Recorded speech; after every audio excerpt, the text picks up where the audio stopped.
What's up, everybody? This is JT back with another episode, and the boy is fresh off of like 20 hours of overtime. And you know how that is when you just you do something you didn't want to do, but you needed to do it for the future. Some of you people don't know what that's like. It's called sacrificing.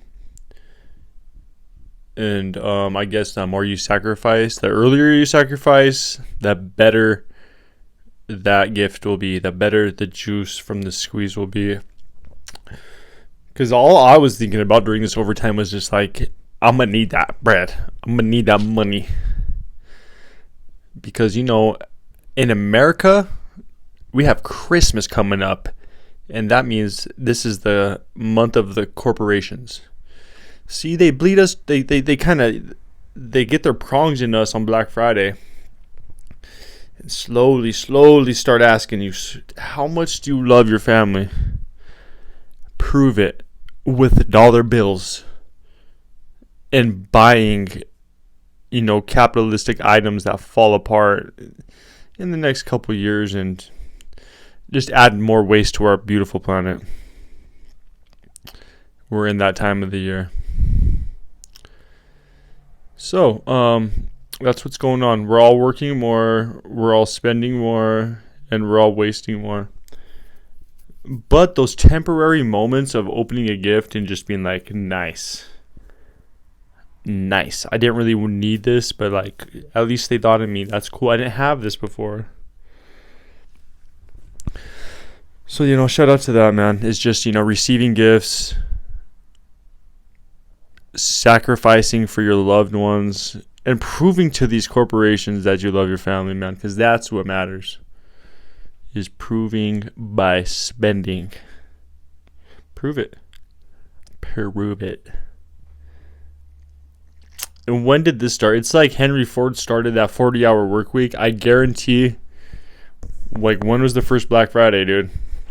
Probably that same year Henry Ford created the 40-hour work week.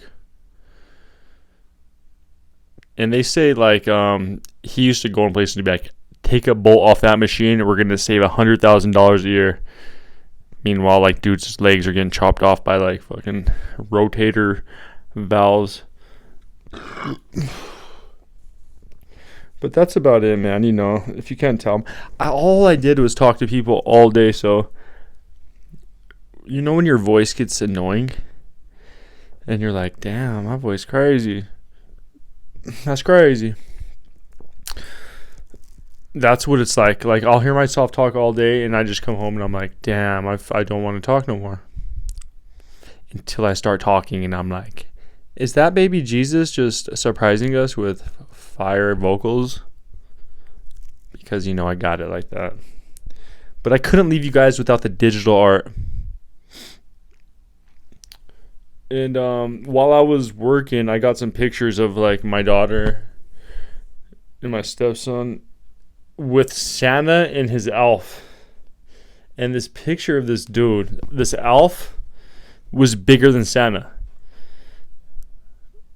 As soon as I saw the picture, I was like, who's that guy on the side? Because he doesn't need to be there. He needs to go take a break. I think he ate all the elves.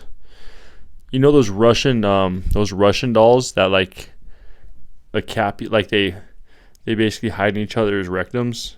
They just slide right up there and this guy was about 12 layers of elf. What happened to the little ones, dude? I thought elves were little, not bigger than Santa. I don't know, dude. It's just, times are changing. Prove it, though. Prove it, how much you love your family by spending money.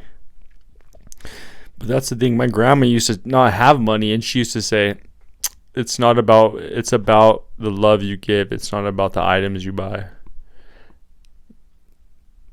But yeah, it is. But you need an item to remember someone by. Hey, yeah, that fool got me that shit, even if it's something dumb. Can't say I never got you none. Can't say I never got you none. But man, we're all just trying to do better. And the thing is like, what's better, small gifts or one elaborate gift? Or the gift of knowledge? Because you know what? Knowledge doesn't expire. Knowledge you can't throw in the ocean. You can't have a plastic island of knowledge out there. So, drop some knowledge on your family. Tell them Henry Ford started the 40-hour work week and we need to end that shit. No, I'm just playing. Don't do none of that, dude. When you start preaching at your family, when I was in college, I used to just like, I used to like be like, yo, have you heard of the Fibonacci sequence? Let me tell you guys about life real quick. Fresh off of like a sheet of acid. Like I've taken acid so much. I was just like, guys, did you know? Hey guys, did you know this? And now when I'm around, I don't even act like nothing. I'm like, they probably think I'm like retarded from that shit. But I'm like, dude, I have no information for no one, because you can bring a horse to water, but you can't make him drink it. And it's the same with dropping knowledge on homies. It's either they want to know it or they're not. They're just gonna go by their recency bias or their biased opinion, cognitive bias.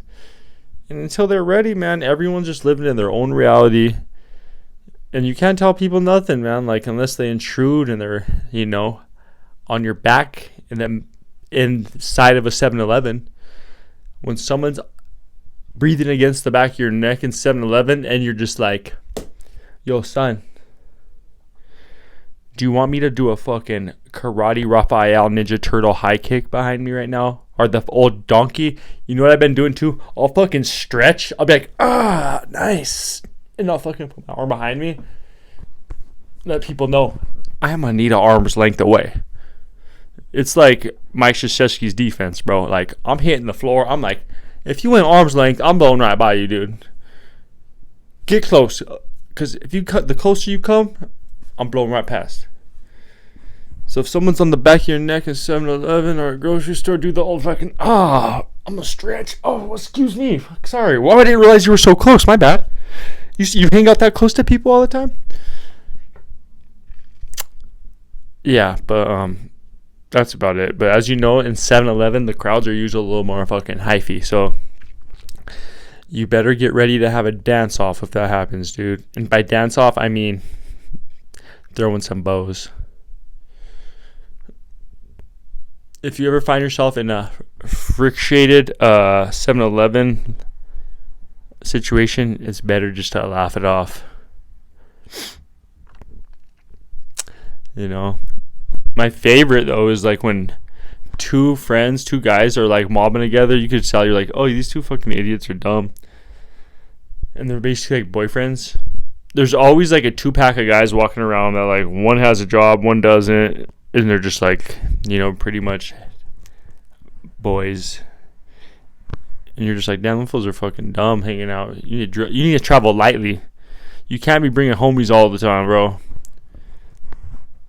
As soon as I started dropping my no good friends, I was like, oh, I'm balling. I'm balling, bro. Now I can keep a few dollars. You know what I'm saying? I'm just playing. But I'm just fresh off that overtime, man. So sorry if my brain's just on empty. I think back of like when people had to actually work like hard jobs, like being mines. Like my grandfathers worked in mines, and we just like had died from black lung and shit like that, and actually were in danger. Customer service, bro, is modern mining. Talking to the public is a modern mining. How long? It's seriously like, bro. But you know what's fun is, I get to be myself and spit some game and talk some trash. But Christmas time's coming up. This is JT. You guys take care of your family, sacrifice early, and let's ball out this month, baby. Sacrifice and let's do it. That's JT. One time for the one time. Make sure you all like, share, subscribe, support the cause. One time for the one time. We done, son.